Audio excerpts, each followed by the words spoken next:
우리에게 주시는 하나님의 말씀 사도행전 27장 23절 말씀부터 25절까지에 있는 말씀 보도록 합니다. 찾으신 줄 알고 제가 봉독해 올리겠습니다. 내가 속한 바 곧 내가 섬기는 하나님의 사자가 어젯밤에 내 곁에 서서 말하되 바울아 두려워하지 말라. 네가 가이사 앞에 서야 하겠고 또 하나님께서 너와 함께 항해하는 자를 다 내게 주셨다 하였으니 그러므로 여러분이여 안심하라. 나는 내게 말씀하신 그대로 되리라고 하나님을 믿노라. 아멘. 오늘 주신 이 본문 말씀을 가지고 그 한 사람이라고 하는 제목으로 여러분과 같이 은혜를 나누고자 합니다. 한 사람의 영향력은 여러 모양으로 나타납니다. 어떤 사람은 선한 영향력을 끼치는 반면에 어떤 사람은 악한 영향력을 끼치는 사람이 있습니다. 창세기 39장 이하를 보면 요셉 때문에 보디발의 집에 하나님의 복이 내리는 그러한 장면이 나옵니다. 애매하게 감옥에 간 후에는 요셉 때문에 간수장과 제수들이 복을 받았다라고 성경은 또한 말씀합니다. 나중에 요셉이 애굽 총리가 된 후에는 그의 선정으로 인해서 애굽 사람들은 물론이거니와 주변 나라 백성들이 복을 받습니다. 특히 이스라엘은 흉년을 거뜬히 극복할 뿐만 아니라 애굽으로의 이민을 통해서 큰 민족을 이루는 계기를 마련합니다. 바로 이것이 한 사람의 영향력이다라고 하는 것이죠. 여호수아 6장과 7장에는 정반대의 인물이 등장합니다. 그의 이름은 바로 아간입니다. 이스라엘이 여리고성을 정복한 후에 아이성 전투에 참여하게 됩니다. 그런데 그 전투에서 예상과는 달리 무참히 패하고 말았습니다. 당황한 여호수아가 엎드려 하나님께 기도하자 하나님께서 패배의 원인이 이스라엘의 숨은 죄 때문이다라고 가르쳐 주셨습니다. 여호수아가 제비뽑기를 통해서 아간을 색출합니다. 여리고성 전투 시에 하나님이 금지했음에도 불구하고 아간이 몰래 외투와 금덩어리, 은덩어리를 훔쳐다가 감추었던 것입니다. 바로 그것이 하나님 앞에 큰 죄가 되었던 것이죠. 그를 처형하고 나니까 하나님께서 다시 이스라엘을 축복하시고 승리를 주셨습니다. 아간 한 사람 때문에 이스라엘 공동체가 큰 어려움을 겪은 것입니다. 한 사람의 영향력이 얼마나 대단한지 가장 대표적인 예는 아담과 예수 그리스도를 통해서 우리가 알 수 있습니다. 인류의 시조인 아담 한 사람이 범죄함으로 인해서 모든 후손들이 원죄를 안고 태어나는 그러한 어떻게 보면 죄인의 신분으로 이 땅에 태어나는 그러한 존재가 되었습니다. 반대로 예수님 한 분이 대속의 십자가를 주심으로 많은 사람들이 믿음으로 의인이 되고 죄와 사망에서 구원을 받게 되었습니다. 그것을 사도 바울은 로마서 5장 19절에서 이렇게 말씀을 합니다. 한 사람이 순종하지 아니하므로 많은 사람이 죄인 된 것 같이 한 사람이 순종하심으로 많은 사람이 의인이 되리라고 있습니다. 그런데 영향력에 대해 생각할 때 우리가 한 가지 기억할 게 있습니다. 선한 영향력을 발휘하는 게 악한 영향력을 발휘하는 것에 비해서 훨씬 어렵다는 것입니다. 감기 걸린 사람이 건강한 사람들에게 감기를 옮기는 것은 아주 쉽습니다. 반면에 건강한 사람이 감기 걸린 사람을 건강하게 하는 것은 참으로 어렵습니다. 그러나 전능하신 하나님의 능력을 힘입으면 얼마든지 선한 영향력을 발휘할 수가 있습니다. 오늘 본문을 보게 되면 사도 바울이 그 본보기를 잘 보여주고 있습니다. 바울은 하나님과 함께하는 하나님의 사람입니다. 그 한 사람 때문에 많은 사람들이 구원을 받는 놀라운 일이 벌어졌습니다. 바울이 복음을 전하다가 체포되어 로마로 호송되고 있을 때의 일입니다. 바울은 오래전부터 로마에 가서 복음을 전하고 싶었습니다. 그래서 재판을 받게 된 상황이지만은 차라리 잘 됐다 싶었습니다. 그 당시 로마 시민권자의 특권 중 하나는 재판을 받을 때 황제에게 직접 상소하는 권리가 그들에게는 주어져 있었습니다. 바울은 그 권리를 사용해서 로마로 가고자 한 것입니다. 백부장과 로마 군인들이 바울과 제수들을 호송합니다. 그런데 바울이 기도하면서 느끼는 예감으로는 항해를 중지하고 겨울을 지낸 후에 가는 것이 더 좋을 것 같다는 생각이 들었습니다. 그래서 백부장에게 건의를 했습니다. 하지만 백부장은 선장과 선주의 말에 따라서 항해를 강행하게 됩니다. 처음에는 순풍이 불어와서 그들이 의기양양했지만은 얼마 후에 큰 어려움을 겪게 됩니다. 유라굴로 강풍이 불어온 것입니다. 14절 말씀에 보면은 얼마 안 되어 섬 가운데로부터 유라굴로라는 강풍이 크게 일어나니라고 했습니다. 태풍으로 인해서 배가 속수무책으로 계속 떠밀려갑니다. 도저히 감당이 안 되니까 선원들이 바다에 짐을 버리고 나중에는 배의 기구들까지 다 버렸습니다. 그래도 버티기가 너무도 힘들었습니다. 게다가 날씨가 좋지 않아 사방이 칠흑같이 어두워서 방향을 가늠할 수가 없는 그런 상황입니다. 배에 탄 모든 사람들이 다 절망에 빠지고 말았습니다. 이 10절 말씀에 보면은 여러 날 동안 해도 별도 보이지 아니하고 큰 풍랑이 그대로 있음에 구원의 여망마저 없어졌다라고 했습니다. 이런 와중에 사도 바울이 뭘 합니까? 그도 사람인지라 두려울 수밖에 없습니다. 그러나 그는 근심만 하지 않고 밤새도록 기도했습니다. 그때 하나님께서 천사를 보내 응답해 주십니다. 절대로 바울이 죽는 일은 없을 것이고 로마에 가서 복음을 전할 수 있다라고 하는 그런 응답을 주시는 겁니다. 이를 위해서라도 다른 승객들까지 구원해 주겠다라고 주님은 약속하십니다. 바울은 큰 위로와 확신을 갖게 되었고 백부장과 로마 군인들 그리고 선장과 선주, 선원들 그리고 그 외의 모든 승객들 앞에서 당당히 증거하게 됩니다. 본문 23절로부터 25절에 보면 내가 속한 바 곧 내가 섬기는 하나님의 사자가 어젯밤에 내 곁에 서서 말하되 바울아 두려워하지 말라. 네가 가이사 앞에 서야 하겠고 또 하나님께서 너와 함께 항해하는 자를 다 네게 주셨다 하였으니 그러므로 여러분이 안심하라. 나는 네게 말씀하신 그대로 되리라고 하나님을 믿노라고 했습니다. 이제 완전히 입장이 뒤바뀌었습니다. 이전까지는 바울이 일개재수로 취급받고 무시당했는데 이제부터는 리더의 역할을 감당하는 그러한 존재가 되었습니다.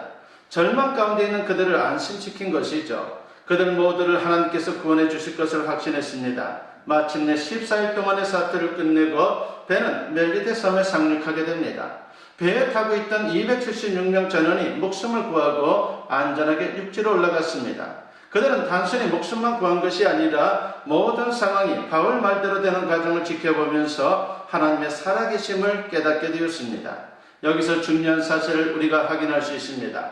하나님 앞에 바로 선 그 한 사람 때문에 많은 사람들이 그 영향권 안에서 축복을 받게 되었다는 것입니다. 우리는 세상을 살면서 여러 사람들과 어울려 살 수밖에 없는데 어찌하든 좋은 영향력을 끼치는 하나님의 사람들이 되어야 합니다. 그럴 때 나도 살고 남도 살리는 놀라운 축복을 경험할 수가 있습니다. 그렇다면 내가 그 한 사람이 되려면 어떤 삶을 살아야 합니까? 세 가지를 생각하면서 여러분과 같이 은혜를 나누고자 합니다. 첫째는 말씀대로 살아야 합니다. 하나님의 말씀은 우리 인생의 바른 길을 제시합니다. 하나님은 말씀대로 사는 사람과 동행하시죠. 그러면 그 인생은 반드시 승리할 수밖에 없다라고 하는 것입니다. 하나님이 보장해 주는 겁니다. 더 나아가 그 한 사람 때문에 주위 사람들까지 축복해 주십니다.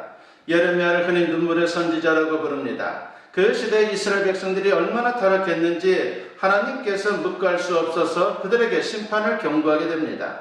그것은 바벨론을 통해서 남유다를 징계하겠다라고 하는 경고의 말씀입니다. 예레미야는 안타까운 마음으로 하나님께 호소합니다. 그때 주님께서 주신 말씀입니다. 예레미야 5장 1절에 보니까 너희는 예루살렘 거리로 빨리 다니며 그 넓은 거리에서 찾아보고 알라. 너희가 만일 정의를 행하며 진리를 구하는 자를 한 사람이라도 찾으면 내가 이 성읍을 용서하리라고 했습니다. 진리의 말씀대로 사는 한 사람만 찾아도 되는데 안타깝게도 그 한 사람이 없어서 예루살렘이 망하게 되었다는 것입니다. 의인 한 사람의 영향력이 얼마나 큰지를 우리가 알 수 있습니다. 나 한 사람이 중요한 겁니다. 세상이 어떠하든 주위 사람이 어떠하든 나 한 사람이라도 하나님 말씀대로 살면 되는 것입니다. 하나님이 나를 책임져 주시고 더 나아가 내 주위 사람들까지 축복해 주실 것입니다. 나 때문에 내 가정이 살 수 있는 것이고 나 때문에 내 직장이 살고 나 때문에 내 교회가 살고 나 때문에 내 나라가 살 수 있는 것입니다. 미국의 햄버거 회사 중에 인앤아웃 버거라고 하는 회사가 있습니다.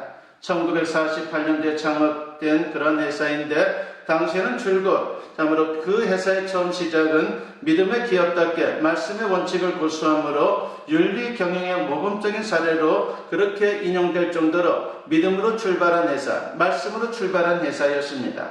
신선한 식재료를 사용하는 것이 원칙이었는데 쇠고기를 절대 얼리지 않고 기름은 냉장하지 않고 사용합니다. 콜레스테롤 제로인 기름을 사용하고 방부제는 절대로 사용하지 않습니다. 야채도 신선한 것만 사용하는데 예를 들어서 업장에서 즉석으로 감자를 직접 썰어 튀길 정도로 신선도를 유지합니다. 그리고 직원들도 잘 대우해 줍니다. 그러니까 수십 마일을 운전해서 찾아가는 고객들이 생길 정도로 그 회사는 참으로 유명한 회사가 되었습니다. 그런 가운데 컵이나 포장지에 성경 구절을 적어서 크리스천 기업임을 당당히 밝히면서 전도를 했습니다. 정직하게 선행을 하다 산다고 해서 세상에서 성공하지 못하는 게 아닙니다.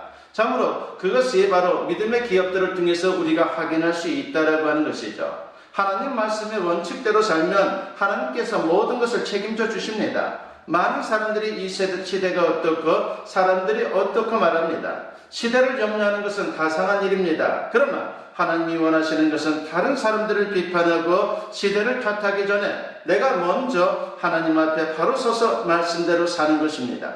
부디 저와 여러분이 이런 한 사람이 되기를 간절히 축원합니다. 두 번째로는 기도해야 합니다. 기도하는 한 사람, 이것이 대단히 중요한 것이죠. 바로 하나님은 기도하는 그 한 사람을 주목하고 있다라고 하는 것입니다. 그 한 사람을 보고 기도에 응답하실 뿐만이 아니라 그 주위 사람들까지 축복해 주십니다.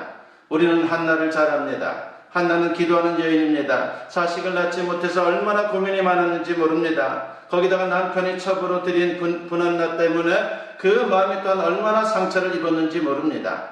그 고통이 얼마나 컸겠습니까? 그런데 한나는 기간만 하지 않고 하나님께 기도드렸습니다. 사무엘상 1장 10절에 보면은 한나가 마음이 괴로워서 여호와께 기도하고 통곡하며 라고 했습니다. 바로 이 기도를 듣고 하나님께서 응답하십니다. 그렇게 해서 그녀에게 사무엘을 주셨고 사무엘이 자라자 이스라엘의 대제사장이요 사사로 세워주셨습니다. 기도하는 한 사람을 통해서 가정을 축복하시고 그 나라를 축복하시고 그 시대를 축복하신 것입니다. 역대하 7장 14절에 보면 이런 말씀이 나오죠. 내 이름으로 일컫는 내 백성이 그들의 악한 길에서 떠나 스스로 낮추고 기도하여 내 얼굴을 찾으면 내가 하늘에서 듣고 그들의 죄를 사하고 그들의 땅을 고칠지라 하고 있습니다. 여러분, 기도는 발전소와 같습니다. 모든 인간 에너지가 바로 이 기도의 발전소로부터 나오는 것입니다. 일제강점기 때 일제는 한국교회를 얼마나 핍박했는지 모릅니다. 주일에도 강제노동을 시키고 신사참배를 시켰습니다. 그러던 중 일본은 1945년 8월 18일 조선의 전 기독교인 20만 명을 학살할 계획을 세웠습니다. 힘없어 핍박받던 이 나라의 성도들은 하나님의 구원의 은혜를 구하면서 간절히 기도할 수밖에 없었습니다. 그런데 하나님께서 믿는 성도들의 기도를 들으시고 은혜를 베푸셔서 연합군의 승리로 일본은 항복하게 되었고 8월 15일 우리는 해방이 되었습니다. 그래서 3일 후에 있을 20만 명의 조선 기독교인 대학살 계획은 수포로 돌아갔고 동시에 히로시마에 떨어진 원자폭탄은 일본인 20만 명의 목숨을 한순간에 앗아갔습니다.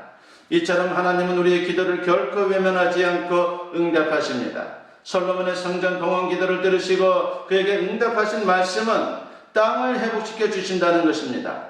나라가 위기 가운데 있을 때에, 사회 곳곳에 부패한 모습을 볼 때에, 가정과 일터와 교회가 힘들 때에 우리는 하나님께 부르짖어야 합니다. 히스기야 왕은 유다의 선한 왕이었습니다. 하나님은 히스기야에게 은혜를 주셔서 그 당시 유다에게 가장 위협적이었던 아수르의 공격으로부터 유다를 지켜주었습니다. 아수르의 18만 5천의 군대가 예루살렘을 포위했는데 하나님께서 천사를 보내어 아수르 군대를 하룻밤에 물리쳐 주신 것입니다. 이것뿐만이 아니죠. 히스기야가 죽을 병에 걸린 일이 있었습니다. 그때도 그에게 기적적인 역사를 하나님께서 베풀어 줍니다. 그래서 그의 생명을 15년이나 더 연장시켜 주었습니다. 그가 경험한 이 두 번의 기적은 우연히 일어난 기적이 아닙니다. 히스기야는 문제를 만나자 하나님 앞에 엎드렸습니다. 하나님은 히스기야의 기도를 들으시고 응답하셔서 그에게 기적을 베푸신 것입니다. 존 낙스가 남긴 유명한 말이 있죠. 기도하는 한 사람이 기도하지 않는 한 민족보다 강하다라고 했습니다. 부디 이런 확신을 가지고 기도하는 한 사람이 되시기를 바랍니다. 그래서 내가 기도함으로 내 가정이 살고 내 교회가 살고 내 나라가 사는 놀라운 역사를 만들어가는 우리 모두가 되었으면 합니다. 세 번째로 전도하는 한 사람이 되어야 합니다. 바울은 복음을 전하는 한 사람이었습니다. 내가 복음을 전하는 게 아주 미미해 보일 수가 있습니다. 그러나 그것이 하나님의 역사 속에 얼마나 놀라운 결과를 낳을지 우리의 상상을 초월합니다. 열왕기하 5장에 보면요, 유명한 나아만 장군의 이야기가 나옵니다. 그는 아람 왕의 총애를 받는 군대 장관입니다. 세상적으로 볼 때 부러울 것이 하나도 없는 그런 사람이었지만은 그에게는 약점이 있었습니다. 그것은 바로 그가 나병에 걸려서 고통을 당하고 있었다는 것입니다. 얼마나 절망적이었겠습니까? 그런데 전쟁포로로 끌려와 그의 집에서 하녀로 있던 이스라엘 소녀가 전도를 합니다. 열왕기하 5장 2절과 3절에 보면은 전에 아람 사람이 떼를 지어나가서 이스라엘 땅에서 어린 소녀 하나를 사로잡으며 그가 나아만의 아내에게 수종들더니 그의 여주인에게 이르되 우리 주인이 사마리아에 계신 선지자 앞에 계셨으면 좋겠나이다. 그가 그 나병을 고치리이다 하는지라 하고 있습니다. 나아만의 아내는 소녀의 말을 듣고 남편에게 그 사실을 전달하게 되죠. 나아만은 물에 빠진 사람이 지푸라기라도 잡는 심정으로 왕의 재가를 얻어서 이스라엘로 가게 됩니다. 그는 엘리사가 시키는 대로 요단강에 7번 들어가 목욕을 했고 마침내 어린아이의 피부처럼 되는 놀라운 기적을 경험했습니다. 그는 단순히 육신의 치유만이 아니라 영혼의 구원도 받았을 것입니다. 그리고 아람으로 돌아가서 가족과 주위 사람들에게 하나님을 증거했을 것입니다. 작은 소녀 한 사람의 전도가 엄청난 결과를 낳았던 것입니다. 러시아의 문호 도스토예프스키의 일화입니다. 그는 28살에 사회주의 운동을 하다가 체포되어서 사형 선고를 받게 되죠. 호성기차에 태워져 시베리아로 이동하고 있을 때였습니다. 한 간이역에 정차하고 있는데 장교 부인들이 올라와서 차를 대접하고 그리고 전도를 하는 것입니다. 그는 차를 받아 마시는 것도 괜찮아 거절하는데 한 부인이 작은 성경책을 건네는 것입니다. 얼떨결에 받았지만 감옥에서 사형을 기다리면서 그 성경을 읽게 되었습니다. 놀랍게도 성경을 읽다가 하나님을 만나게 됩니다. 어느덧 시간이 흘러 사형 집행일이 됐습니다. 영하 50도의 추운 날씨에 사형장으로 끌려갑니다. 그리고 온몸이 묶인 후에 사형 집행을 기다리는 그런 상황이 있는데 사형 집행 5분 전에 놀라운 일이 벌어졌습니다. 멀리서 병사가 말을 타고 급히 달려오는데 흰 수건을 흔들며 외치는 겁니다. 황제의 특사여 사격 중지하라고 그렇게 외치는 것입니다. 그러면서 그는 극적으로 사형을 면하게 되었고 그 후 위대한 작가가 되었습니다.